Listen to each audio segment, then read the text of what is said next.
India गठबंधन के संपर्क में है पशुपति पारस। आज शाम पटना में लालू यादव से पशुपति पारस की मुलाकात होने जा रही है। ये अहम खबर सामने आ रही है ताजा डेवलपमेंट से जुड़ी। पारस ने इंडिया गठबंधन से 6 सीटों की डिमांड भी की है। आरजेडी 3 सीटें देने के लिए तैयार भी हो गई है। नवादा सीट को लेकर पेच फंसा हुआ है। हाजीपुर पारस को समस्तीपुर प्रिंस राज को देने पर सहमति बनती नजर आ रही है। यानी हाजीपुर जिस सीट को लेकर पेच फंसा हुआ था, जिस पर अब इस्तीफा हो चुका है, क्योंकि नाराजगी इस बात को लेकर भी थी कि 5 की 5 सीटें चिराग पासवान के खाते में चली गईं। अब इस्तीफे के बाद इंडिया गठबंधन के संपर्क में है पशुपति पारस। और बिहार में सीट बंटवारे से नाखुश राष्ट्रीय लोक जनशक्ति पार्टी के अध्यक्ष पशुपति पारस ने केंद्रीय मंत्री पद से इस्तीफा दे दिया है। इस्तीफे के बाद उन्होंने क्या कहा, आपको सुनवाते हैं। मैंने आज से 5-6 दिन पहले प्रेस वार्ता में मैंने कहा था कि हम तब तक इंतजार करेंगे जब तक एनडीए का विधिवत घोषणा नहीं होता। कल विधिवत घोषणा हो गया।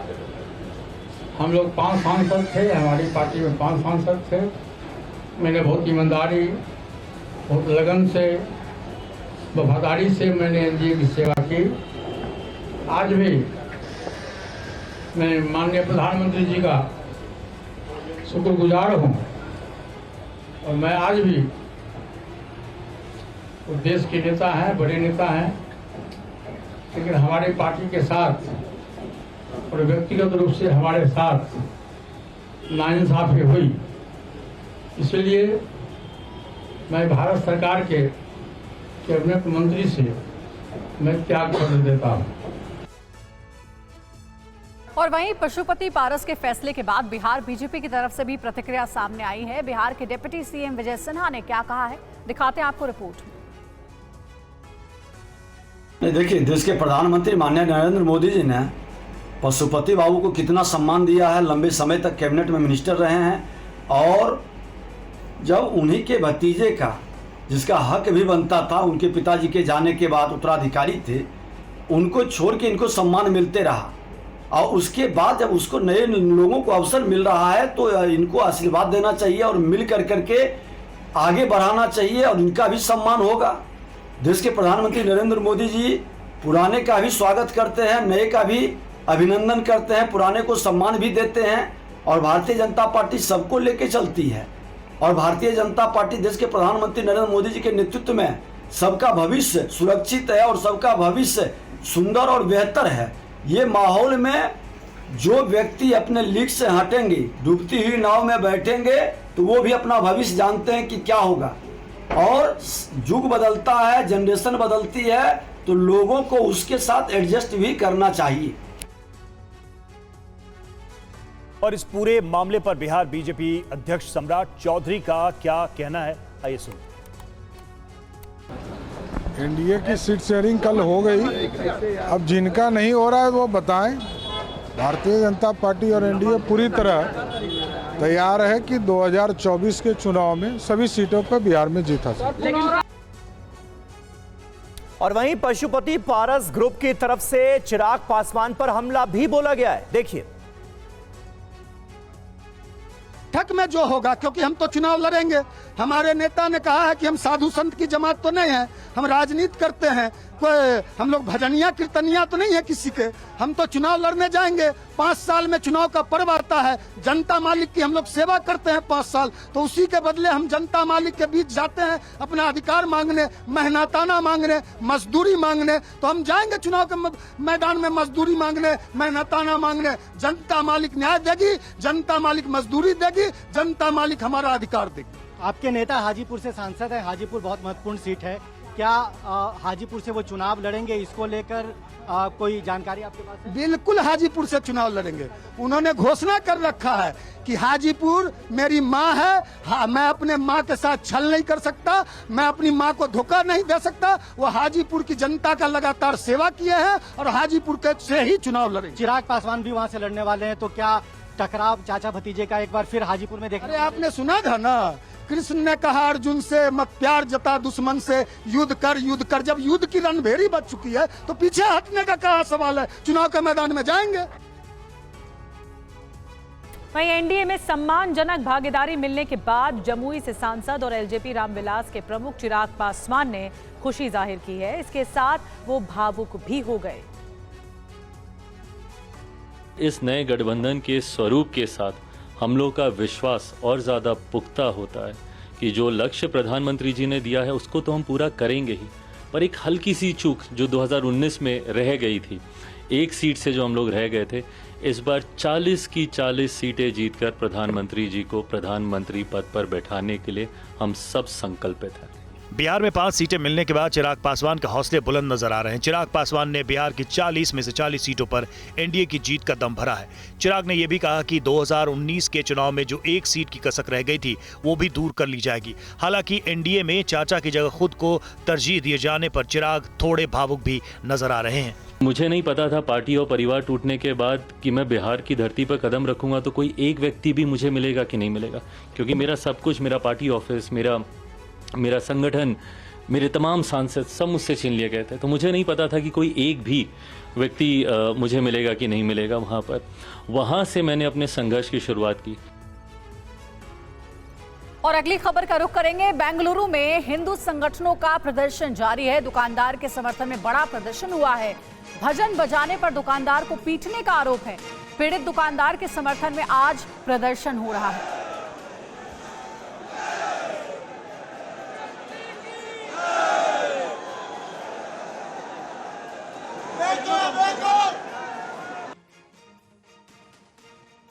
तो देखिए, बेंगलुरु की तस्वीर आपको दिखा रहे हैं। सड़क पर प्रदर्शनकारी नजर आ रहे हैं। दरअसल पूरा मामला जो है वो एक दुकानदार की पिटाई से जुड़ा हुआ है। ये देखिए, आपको टीवी स्क्रीन पर वो सीसीटीवी फुटेज भी दिखा रहे हैं। दरअसल आरोप ये है कि दुकानदार उस हनुमान चालीसा का भजन चला रहा था और उसी दौरान कुछ युवक आते हैं और उस दुकानदार की पिटाई कर देते हैं। इसी मामले को लेकर के समर्थन में ये नारेबाजी हो रही है। दुकानदार के समर्थन में खड़े हैं ये लोग जो कि बेंगलुरु में प्रदर्शन कर रहे हैं।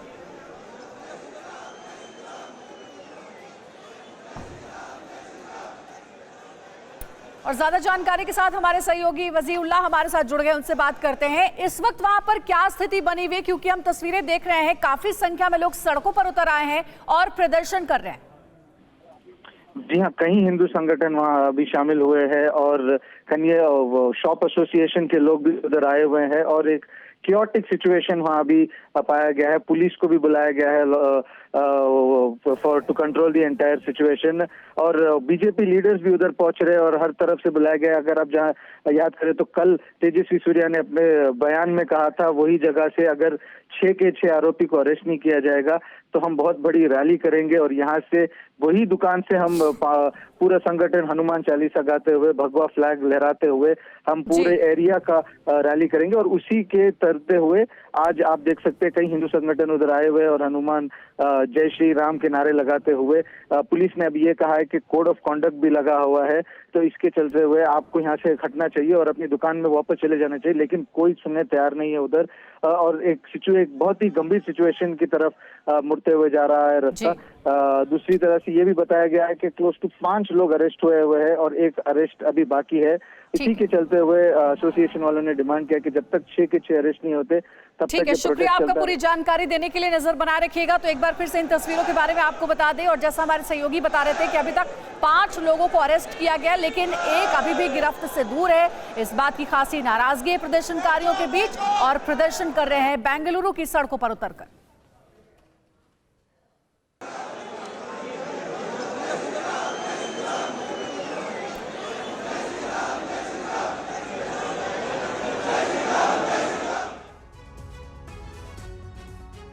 और ईडी की प्रेस रिलीज पर आम आदमी पार्टी का हमला। क्या ईडी कोई राजनीतिक पार्टी है?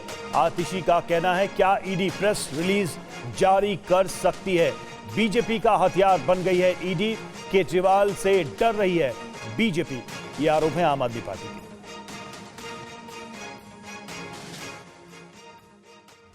ईडी आखिरकार प्रेस रिलीज दे क्यों रही है? क्या ईडी कोई पॉलिटिकल पार्टी है? Press release Bharatiya Janata party देती है। प्रेस रिलीज आम आदमी पार्टी देती है, प्रेस रिलीज कांग्रेस पार्टी देती है। ऐसे पॉलिटिकल प्रेस रिलीजेस ईडी कब से देने लग गई और ईडी क्यों दे रही है, ये अपने आप में एक बड़ा सवाल है। और वो भी ऐसे आरोप को लेकर जो ऑलरेडी सुप्रीम कोर्ट में खारिज हो चुका है। तो ये जो प्रेस रिलीज इशू करना है एक तथाकथित स्वतंत्र जांच एजेंसी द्वारा एक ऐसे आरोप पर जो ऑलरेडी खारिज हो गया है, इस बात को स्पष्ट कर देता है कि अब enforcement directorate ED Bharatiya Janata party का, प्रधानमंत्री नरेंद्र मोदी जी का मात्र एक राजनीतिक हथियार बन के रह गया है। और आम आदमी पार्टी के इसी वार पर बीजेपी ने किया है पलटवार। केजरीवाल ने 9 समन पर 18 बहाने बनाए, एक भी समन का सम्मान नहीं किया गया। केजरीवाल के बहाने अब चलने वाले नहीं हैं। कोर्ट ने समन को गैरकानूनी कहा है, ये कहा गया है बीजेपी की तरफ से। गैरकानूनी नहीं कहा गया है समन को, ये बीजेपी की तरफ से जब आज प्रेस कॉन्फ्रेंस की गई उसमें कहा गया। चारों ओर फैले हुए हैं और तभी उन्हें समन दिया जा रहा है। उन छींट के कुछ धब्बे आज हम आपको यहां दिखाएंगे, उनके झूठ के पुलिंदे आपके सामने आज हम खोलेंगे। आप जान के आश्चर्यचकित हो जाएंगे, 9 समन 18 बहाने, 9 समन 18 बहाने। आप याद करिए, जब पहला समन आया था तो बहाना क्या था? दिवाली है। जब दूसरा समन आया तो बहाना क्या था? गवर्नेंस महत्वपूर्ण है। तीसरा समन आया था तो बहाना क्या था? मैं विपश्यना करने गया हूं। चौथा समन आया तो बहाना क्या था? असेंबली चल रही है। पांचवा समन आया तो बहाना क्या था? मध्य प्रदेश में चुनाव चल रहे हैं, मैं कैसे आ जाऊं जी, मुझे तो भाषण करना है। 9 समन 18 बहाने, मगर ये बहाने चलने वाले नहीं है। कल से टेक्निकल बहाने दिए जा रहे हैं। और इस वक्त की बड़ी खबर आपको बता दें, अमित शाह और राज ठाकरे की मुलाकात हुई है। अमित शाह के घर पर राज ठाकरे की बैठक हुई, राज ठाकरे के साथ बैठक हुई और उसके बाद एनडीए में शामिल होने पर बातचीत हुई है। जो सूत्रों के हवाले से खबर मिल रही है, मुलाकात हुई तो बातचीत हुई है एनडीए में आने की। राज ठाकरे और विनोद तावड़े की भी फिर मुलाकात हुई है। तो बहुत अहम मुलाकात एमएनएस को लेकर अब देखना होगा कि आगे क्या फैसला होता है। राज ठाकरे विनोद तावड़े की भी मुलाकात हुई है, इससे पहले अमित शाह से भी मिले राज ठाकरे। एक बहुत महत्वपूर्ण मुलाकात है और आगे क्या बात बन गई है सुमन, ये जानकारी क्या मिल रही है इससे जुड़ी हुई?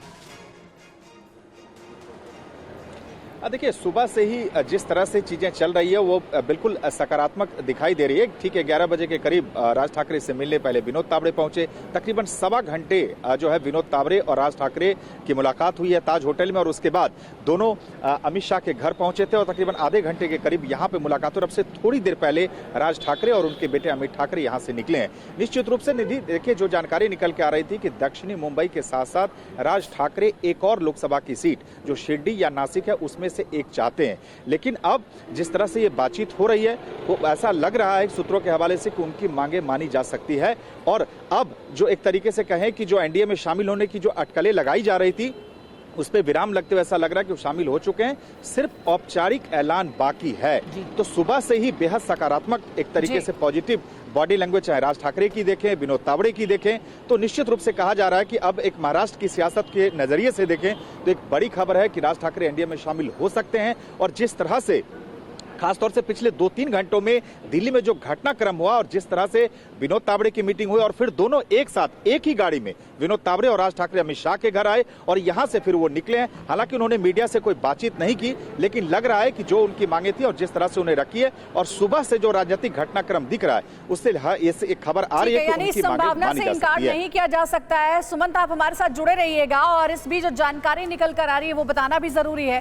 राज ठाकरे क्या एनडीए में शामिल होंगे, उनकी मांग क्या है, सबसे पहले इस पर गौर करिए। महाराष्ट्र में एमएनएस 2 सीटों की मांग कर रही है, एक सीट दक्षिण मुंबई की है और दूसरी सीट है शिरडी की। कैसे हुए तैयार? दरअसल फडणवीस और शिंदे से अच्छे रिश्ते हैं राज ठाकरे के।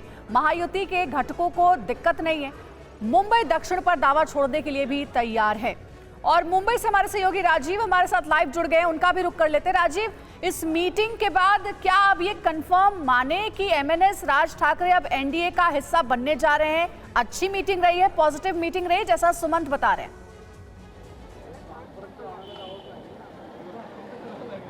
बिल्कुल, देखिए पहले से बहुत सारी बातें तय हो गई थी और इसी के बाद में राज ठाकरे दिल्ली कल रवाना हुए थे। अगर सारी चीज़ें तय नहीं हुई होती तो राज ठाकरे शायद ही दिल्ली जाते, क्योंकि इसके पहले पिछले एक महीने से लगातार राज ठाकरे सीएम शिंदे से लेकर देवेंद्र फडणवीस तक उनसे मुलाकात करते रहे हैं। कई बार बीजेपी के नेता जो हैं राज ठाकरे के भी घर जाकर उनसे मुलाकात करते रहे, लेकिन राज ठाकरे ने कभी अपने पत्ते नहीं खोले थे। जिन सीटों की बात हो रही है उसमें दक्षिण मुंबई की एक मुख्य सीट है जिस पर बाला नांदगांवकर को लड़ाने की चर्चा चल रही है, चूंकि बाला नांदगांवकर उसी क्षेत्र में रहते भी हैं और लंबे समय से वहाँ पर विधायक भी रहे। हालांकि अभी वर्तमान में विधायक नहीं, लेकिन लंबे समय तक विधायक रहे। इसके अलावा नासिक वो जगह है जहां पर कभी राज ठाकरे ने जब अपनी पॉलिटिकल पार्टी बंद से बनाई थी उसके बाद पहला ऐसा शहर था जहां पर कारपोरेशन में उन्होंने अपनी सत्ता हासिल की थी, यानी कि इतने नगर सेवक जीत कर आए थे जब उन्होंने सत्ता हासिल की कारपोरेशन में।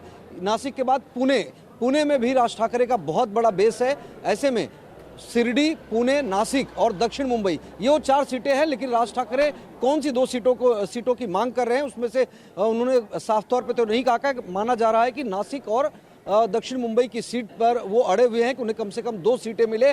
और इन सीटों पर एक सीट जो है अमित ठाकरे को लेकर भी चर्चा चल रही है कि राज ठाकरे के बेटे जो हैं वो भी चुनाव लड़ सकते हैं। और अगर ऐसा हुआ तो ठाकरे परिवार के दूसरे ऐसे शख्स होंगे जो सीधे तौर पर चुनावी राजनीति में एंट्री कर सकते हैं। शुक्रिया आप दोनों का हमसे जुड़ने के लिए, इस जानकारी के लिए। और राज ठाकरे से गठबंधन पर मुंबई में भी मंथन, फडणवीस के बंगले पर चल रही मीटिंग। अजित पवार भी फडणवीस के घर पहुंचे, चंद्रशेखर बावनकुले और आशीष शेलार भी पहुंचे।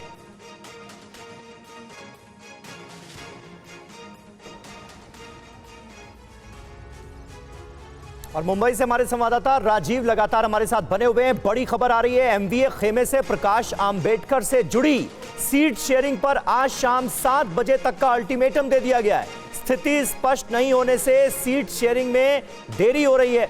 वीबीए ने अल्टीमेटम की खबर का खंडन किया है और कहा है कि जानबूझकर ऐसी खबरें प्लांट की जा रही हैं। तो ये एक और अहम खबर सामने आ रही है। वीबीए ने अल्टीमेटम की खबरों का हालांकि खंडन किया है। महाविकास आघाड़ी की तरफ से वंचित बहुजन आघाड़ी को कोई भी अल्टीमेटम नहीं दिया गया है। ये सब खबरें झूठी है, इसमें कोई तथ्य नहीं है। ऐसा कोई भी कम्युनिकेशन महाविकास आघाड़ी के किसी भी पार्टी की तरफ से हमसे किया गया नहीं है। हम मीडिया से अपील करते हैं कि ये जो कोई भी सूत्र ये झूठी खबर फैला रहा है उसका ऑन कैमरा बाइट ले और फिर ये न्यूज़ चलाए। इस न्यूज़ में कोई भी तथ्य नहीं है। और आपको बता दें कि तमिलनाडु के सेलम में प्रधानमंत्री मोदी रैली को कुछ ही देर में संबोधित करने वाले हैं। उससे पहले प्रधानमंत्री ने रैली में पहुंचे लोगों का अभिवादन किया है। ये जो रोड शो किया गया प्रधानमंत्री मोदी की ओर से, ये तस्वीरें आप तक हम पहुंचा रहे हैं। बड़ी संख्या में लोगों का जमावड़ा लगा हुआ है इस रैली में। कुछ ही देर में प्रधानमंत्री संबोधित भी करने वाले। ये तस्वीरें आपको हम दिखा रहे हैं रोड शो से जुड़ी हुई। सैकड़ों की संख्या में लोग यहां पर जमा हैं और प्रधानमंत्री मोदी को सुनने के लिए लोग आए हैं। एक खुली गाड़ी की व्यवस्था की गई है जो रोड शो को आगे बढ़ाया जा रहा है। सेलम से तस्वीरें आपको दिखा रहे हैं।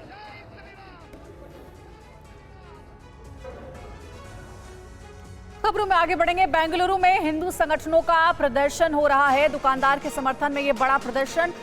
दरअसल भजन बजाने पर दुकानदार को पीटने का आरोप है। पीड़ित दुकानदार के समर्थन में आज प्रदर्शन हो रहा है।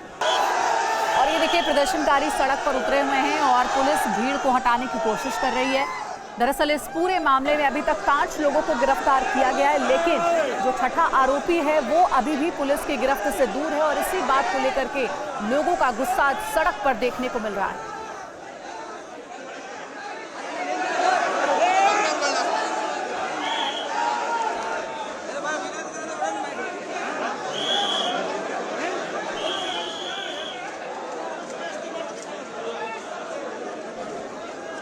तो हिंदू संगठनों का ये प्रदर्शन है जो कि बेंगलुरु में हो रहा है। दुकानदार की पिटाई से जुड़ा हुआ ये मामला है। दरअसल बताया जा रहा है कि एक दुकानदार अपनी दुकान में भजन चला रहा था और उसी दौरान कुछ युवक आते हैं, भजन बंद करने की मांग करते हुए दुकानदार की जमकर पिटाई कर देते हैं। इस पूरे मामले को लेकर के हिंदू संगठन काफी गुस्से में है और आज सड़क पर उतरकर विरोध प्रदर्शन कर रहे हैं। देखिए कितनी तादाद में लोग इकट्ठा हुए हैं। हालांकि पुलिस जो है वो भीड़ को हटाने की कोशिश कर रही है, लेकिन गुस्साए लोगों का कहना है कि जब तक छठे आरोपी की गिरफ्तारी नहीं होती है, इस पूरे मामले में पुलिस बड़ा एक्शन नहीं लेती है, तब तक इसी तरीके से सड़क पर उतरकर हिंदू संगठन नारेबाजी करते रहेंगे। ये प्रदर्शन जारी रहेगा। और अपडेट ये है कि प्रदर्शन में शामिल हुए हैं बीजेपी सांसद तेजस्वी सूर्या भी। बेंगलुरु में हिंदू संगठनों का ये प्रदर्शन चल रहा है और इसमें अब तेजस्वी सूर्या का भी साथ मिल गया है। भजन बजाने पर दुकानदार को पीटने का मामला है बेंगलुरु से और इसी के खिलाफ आज लोगों का गुस्सा सड़क पर देखने को मिल रहा है।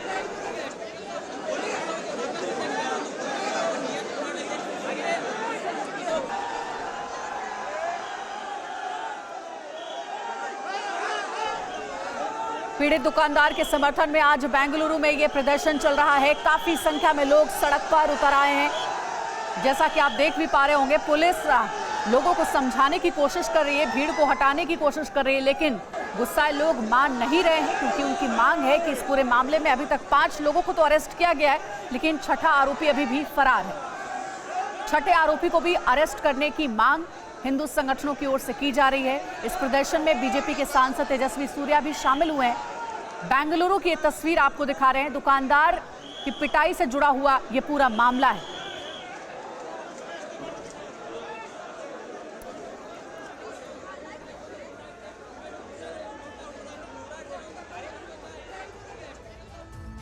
और इस वक्त गोपाल राय क्या कह रहा है ये सुनते हैं। जवाब क्यों नहीं दिया? अगर ये षड्यंत्र में शामिल थे तो इसका मतलब तो कोर्ट ने जिस दिन जमानत दे दिया, ये सोच रहे थे कोर्ट जो है गिरफ्तार करवाएगा।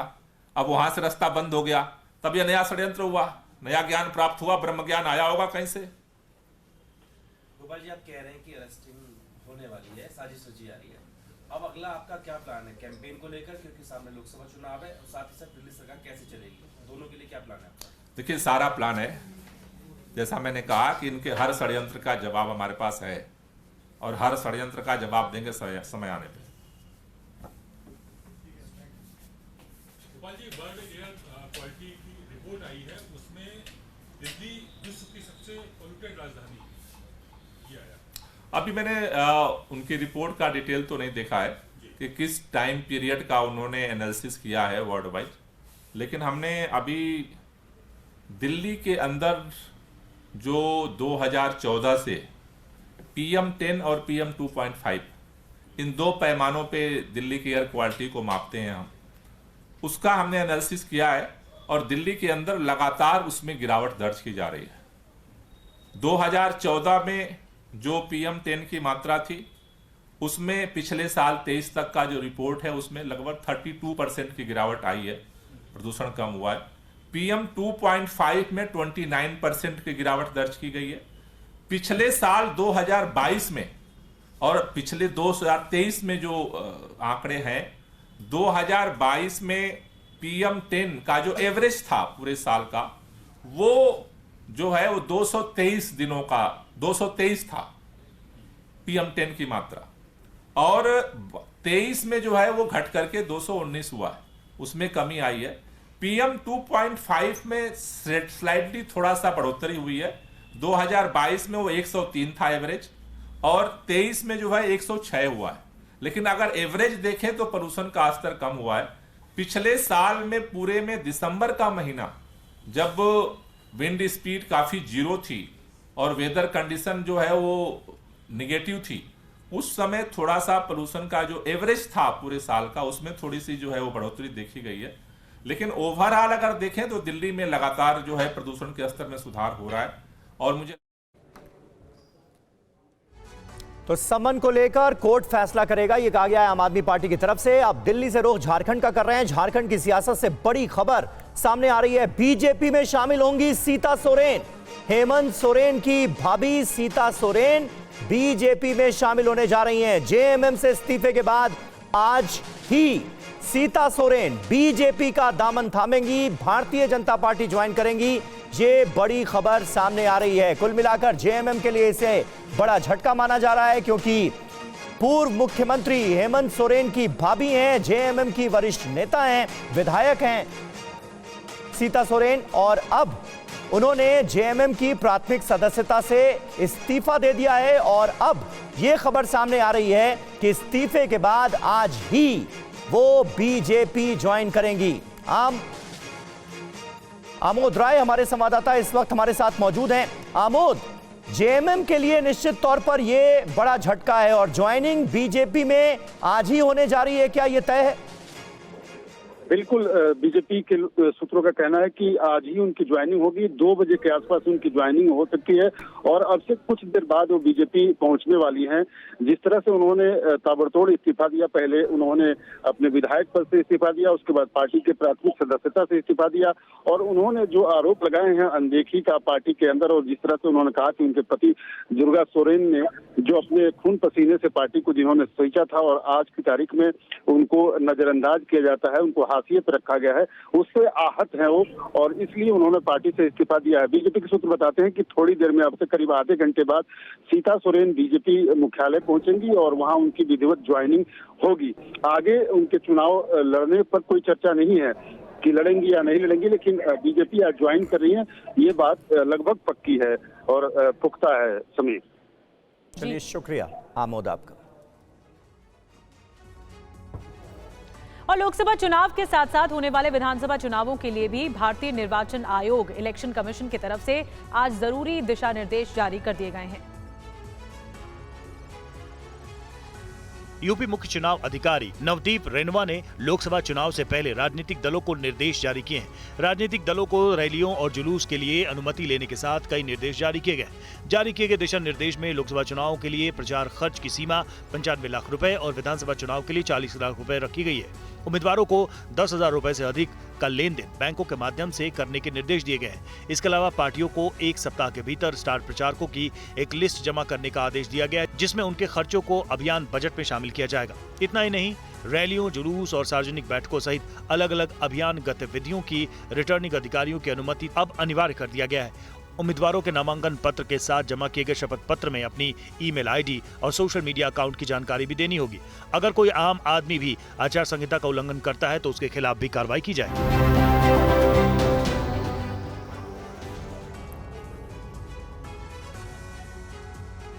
और हरियाणा में आज होगा नायब सैनी कैबिनेट का विस्तार और पूर्व गृह मंत्री अनिल विज पर टिकी है सबकी निगाहें।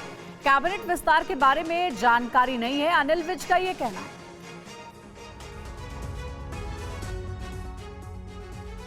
4 बार टलने के बाद आखिरकार आज हरियाणा में सीएम नायब सैनी कैबिनेट का विस्तार होगा। कैबिनेट के विस्तार को लेकर औपचारिक तौर पर निमंत्रण पत्र भी जारी कर दिया गया है। आज शाम 4:30 बजे नए मंत्रियों का शपथ ग्रहण समारोह रखा गया। हरियाणा राजभवन की तरफ से जारी निमंत्रण पत्र में बताया गया कि शाम 4:30 बजे मंत्रियों का शपथ ग्रहण समारोह शुरू होगा। नायब सैनी को हरियाणा के सीएम बनाए जाने के बाद उनकी कैबिनेट का विस्तार होने जा रहा है। सूत्रों की माने तो 8 मंत्री शपथ ले सकते हैं। इसी बीच अनिल विज पर सबकी निगाहें टिकी हुई हैं। अनिल विज को कैबिनेट में जगह मिलती है या नहीं, इस पर अभी तक सस्पेंस बना है। कहा जा रहा है कि अनिल विज अपनी ही पार्टी से नाराज चल रहे हैं। विधायक दल की बैठक में जब नायब सैनी को सीएम बनाए जाने की बात हुई थी तो वो बीच से उठकर चले गए थे। हालांकि बाद में वो अविश्वास प्रस्ताव की वोटिंग के लिए सदन में आए थे। वहीं आज होने वाली कैबिनेट विस्तार पर अनिल विज ने कहा कि उन्हें जानकारी नहीं है। नहीं, मुझे कोई जानकारी नहीं है।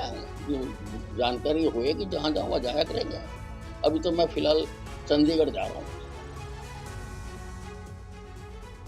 और हरियाणा में सीएम नायब सिंह सैनी ने रोड शो के जरिए चुनाव अभियान की शुरुआत की। हरियाणा में बीजेपी को बड़ी जीत दिलाने के साथ साथ खुद सैनी के लिए ये चुनाव एक बड़ा टेस्ट है।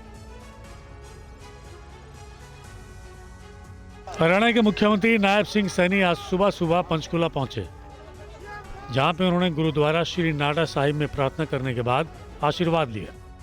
मुख्यमंत्री नायब सिंह सैनी ने आशीर्वाद लेने के बाद हरियाणा में लोकसभा चुनावी रैली की शुरुआत की। चुनाव प्रचार का आगाज हो रहा है। आज हमारे भारतीय जनता पार्टी के माननीय राष्ट्रीय अध्यक्ष आदरणीय जगत प्रकाश नड्डा जी आज इस चुनाव प्रचार का आगाज करेंगे। अंबाला के सभी कार्यकर्ताओं का मैं दिल से धन्यवाद करता हूं। हरियाणा की 10 लोकसभा सीटों के साथ साथ करनाल विधानसभा सीट पर उपचुनाव 25 मई को है। ये सीट पूर्व सीएम मनोहर लाल के विधायक पद से इस्तीफा देने के कारण खाली हुई है। मनोहर लाल ने यहां से 2014 और 2019 में चुनाव जीता था। अब उनकी जगह सीएम नायब सिंह यहां से उपचुनाव में उतरेंगे। जानकारों का मानना है कि ये उनका पहला टेस्ट भी होगा। और हरियाणा में कैबिनेट विस्तार की खबरों के बीच खट्टर सरकार में गृह मंत्री रहे अनिल विज का एक बड़ा बयान सामने आया है। लोकसभा चुनाव को लेकर अनिल विज ने क्या कहा, इस रिपोर्ट में देखिए। पार्टी से नाराजगी की खबरों के बीच अनिल विज ने न सिर्फ हरियाणा की 10 सीटों पर जीत का दावा किया, बल्कि चंडीगढ़ लोकसभा को लेकर भी अनिल विज ने कहा कि यहाँ भी बीजेपी की जीत होगी, क्योंकि सभी सीटों पर पीएम मोदी ही लड़ रहे हैं। यहाँ पर 10 में से 11 आएंगे, 10 हरियाणा की, 1 चंडीगढ़ की, और इन सभी सीटों पर बहुत बड़े मार्जिन से भारतीय जनता पार्टी जीतेगी। वहीं अनिल विज ने राहुल गांधी के शक्ति वाले बयान पर भी हमला बोला है। शक्ति की और राक्षसों की हमेशा लड़ाई होती आई है, और उस लड़ाई में हमेशा राक्षस आ रहे हैं। सारा उठा के देख लो, और अब भी राक्षस हारेंगे। 4 जून को ये सारे धाराशायी होकर पड़े हुए हैं।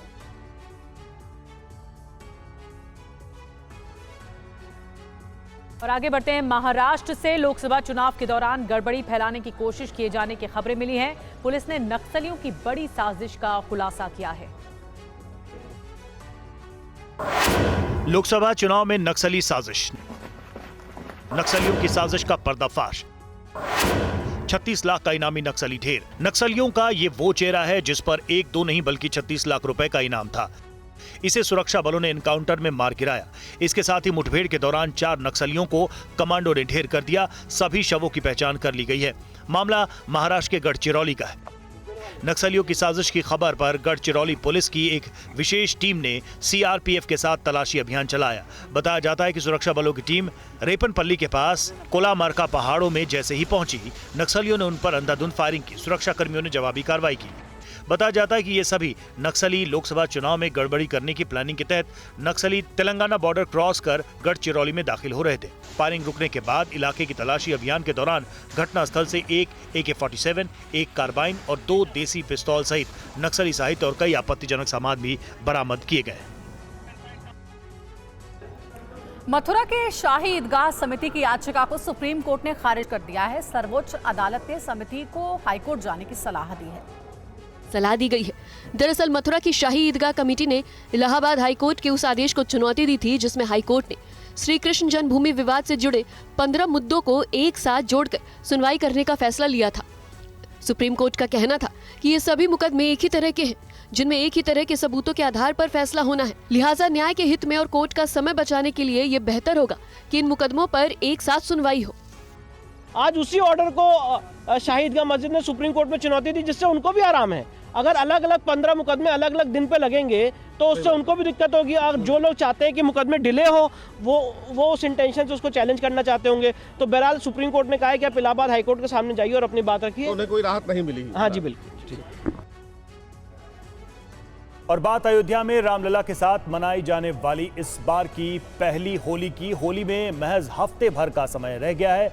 राम जन्मभूमि मंदिर को लेकर उत्साह कुछ अलग ही है। गुलाल बनाने वालों का कहना है कि इस बार गुलाल की मांग कुछ ज्यादा ही है। ये गुलाल है, रंग रंग के गुलाल, लाल, हरे, पीले, गुलाबी, नीले, कुल 16 तरह के रंगों के गुलाल बनाने का दावा किया जा रहा है। ये यूपी के संभल के गुलाल फैक्ट्री की तस्वीरें हैं। इन रंगों में इस बार भगवा रंग के गुलाल की डिमांड कुछ ज्यादा ही है। बताया जाता है कि अयोध्या में श्री रामलला की प्राण प्रतिष्ठा के बाद पहली होली है। अयोध्या समेत पूरे देश भर में इस बार भगवा रंग की खुमारी लोगों पर चढ़ी है। इस टाइम डिमांड पूरी करने में लगे हुए हैं, बहुत ज्यादा। मजदूरी सही पड़ती है, बिल्कुल मजदूरी ठीक पड़ जाती है। फैक्ट्री मालिक की माने तो इस बार भगवा रंग को लेकर डिमांड इतनी ज्यादा है कि वो पूरे ही नहीं कर पा रहे हैं। राम जी की पहली होली है इस बार, और ये होली राम में जानी है, और बहुत भव्य कार्यक्रम जगह जगह राम में होने हैं, और पूरी जगह जगह राम में जो होली होगी उसमें भगवा ही गुलाल का हम पे डिमांड रही है। कुल मिलाकर अवध के साथ ही देश में होली की खुमारी इस बार भगवामय होने की संभावना है। और इस वक्त तमिलनाडु के सलेम में पीएम मोदी एक रैली को संबोधित कर रहे हैं। सीधे चलते हैं और देखते हैं क्या कह रहे हैं। साथियों, डेवलप तमिलनाडु के एनडीए के मिशन को एक और नई ऊर्जा मिली है। हमारे वरिष्ठ नेता और मेरा व्यक्तिगत संबंध भी जिनके साथ ज्यादा है, सब पीएमके ने भी एनडीए के नेतृत्व में तमिलनाडु का भाग्य बदलने की घोषणा की है। अय्या डॉक्टर रामदास जी का अनुभव और डॉक्टर अंबुमणि रामदास का टैलेंट, उनका परिश्रम तमिलनाडु के डेवलपमेंट को नई ऊंचाई देने में मदद करेगा। मैं एनडीए में शामिल होने पर उनका स्वागत करता हूं, अभिनंदन करता हूं। और एक बहुत बड़ी खबर मिल रही है कांग्रेस घोषणा पत्र को लेकर। अंदर की खबर टीवी9 भारतवर्ष के पास है। कांग्रेस घोषणा पत्र में सच्चर कमेटी की सिफारिशों का जिक्र भी शामिल है। तो देखिए, सूत्रों के हवाले से बहुत बड़ी जानकारी मिल रही है कांग्रेस के मैनिफेस्टो से जुड़ी हुई। बताया जा रहा है कि कांग्रेस अपने घोषणा पत्र में सच्चर कमेटी की सिफारिशों को लागू करने का जिक्र भी करने जा रही है। कांग्रेस घोषणा पत्र को लेकर एक्सक्लूसिव खबर टीवी9 भारतवर्ष के पास है।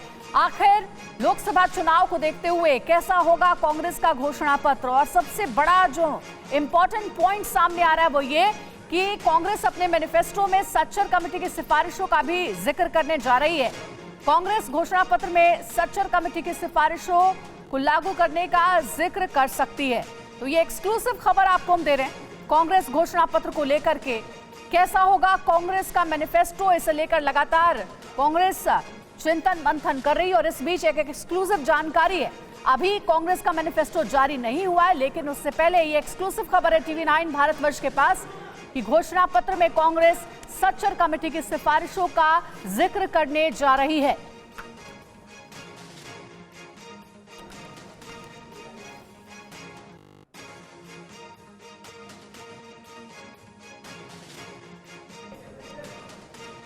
तो कांग्रेस का मैनिफेस्टो और उसको लेकर कुछ अहम जानकारियां सामने आ रही हैं, और बड़ी जानकारी ये सामने आ रही है कि सच्चर कमेटी की सिफारिशों को मेंशन किया जाएगा इस मैनिफेस्टो में, और साथ ही एजेंसियों में कई सारे बदलाव का भी जिक्र रहेगा इस मैनिफेस्टो में।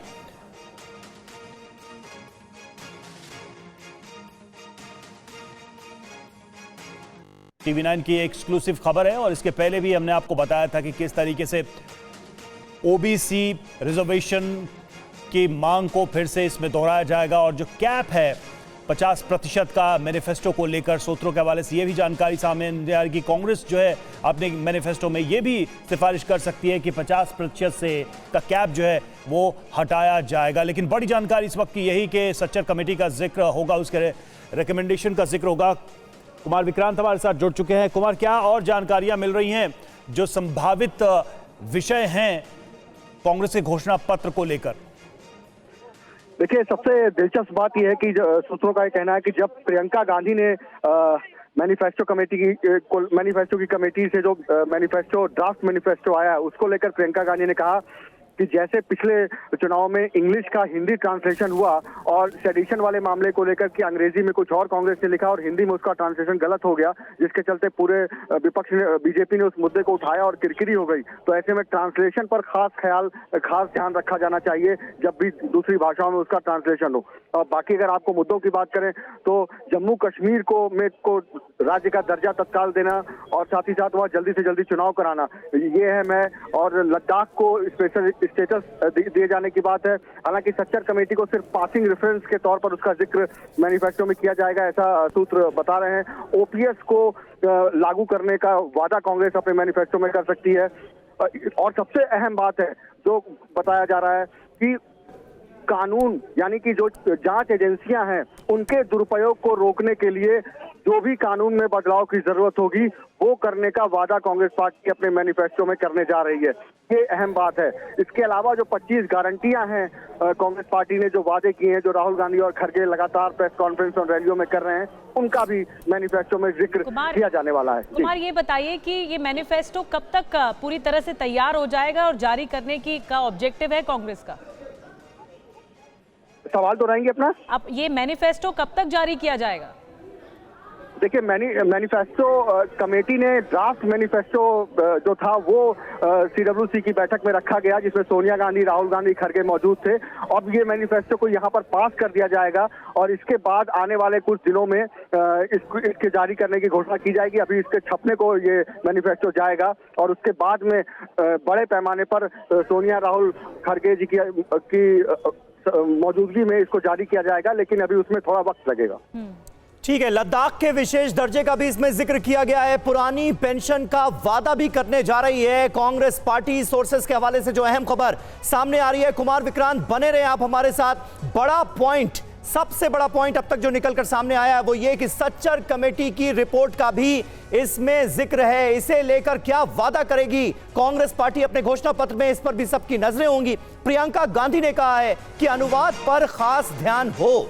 पिछली बार चूक की वजह से काफी किरकिरी हुई थी पार्टी की और इस तरह की किसी चूक से इस बार पार्टी बचना चाह रही है। लिहाजा इस पर भी फोकस है कि अनुवाद जब किया जाए अंग्रेजी से हिंदी में तो उसमें खास ध्यान रखा जाए। हमारे साथ कुमार विक्रांत लगातार बने हुए हैं। कुमार, ये बताइए कि 2006 में जब सच्चर कमेटी की रिपोर्ट पेश की गई तो मुसलमानों की देश के अंदर आर्थिक तौर पर, सामाजिक तौर पर, शैक्षणिक तौर पर जो पिछड़ी हालत है उसका जिक्र किया गया और इस कमेटी की रिपोर्ट ये रिकमेंडेशन भी देती नजर आती है कि मुसलमानों की इस स्थिति को बेहतर बनाने के लिए तमाम तरह के कदम उठाए जाने चाहिए। सरकारी विभाग हो या फिर निजी कंपनियां, उनमें मुसलमानों की भागीदारी बढ़नी चाहिए, ये रिकमेंडेशन थी। ऐसे में क्या घोषणा पत्र में ये सारी बातें कांग्रेस की हिस्सा हो सकती है? देखिए, कांग्रेस पार्टी को लगता है कि वो उसके ऊपर तुष्टीकरण की तोहमत ना लगे, लेकिन चूंकि सच्चर कमेटी यूपीए सरकार के पहले कार्यकाल में बनाई गई थी और उसमें ये कहा गया था कि मुसलमानों के एक बड़े तबके की हालत दलितों से भी बदतर है, उनके आर्थिक हालात और सामाजिक हालात। ऐसे में कांग्रेस पार्टी उसका जिक्र कर रही है, उसका एक पासिंग रिमार्क्स रखना चाहती है, जिससे कि उसको वो एक संदेश दे सके कि जो बहुत पिछड़े हैं, वो किसी भी धर्म के हों, मुस्लिम धर्म के भी हों, तो उनके लिए वो कदम उठाएगी। लेकिन सीधे तौर पर बड़े पैमाने पर इसको मैनिफेस्टो में जगह वो नहीं देने जा रही है, क्योंकि उसको लगता है कि कहीं उस पर तुष्टीकरण का आरोप न लगे। मतलब सच्चर कमेटी की रिपोर्ट का जिक्र होगा, लेकिन ये नहीं होने जा रहा है कि सच्चर कमेटी की सिफारिशों को लागू करने की बात करे कांग्रेस पार्टी। जी, अभी तक यही जानकारी है कि सच्चर कमेटी की जो रिपोर्ट है उसका पासिंग रिमार्क्स है, यानी कि क्योंकि तब से अब तक में काफी वक्त बदल गया है। ठीक है कुमार, बहुत बहुत शुक्रिया आपका।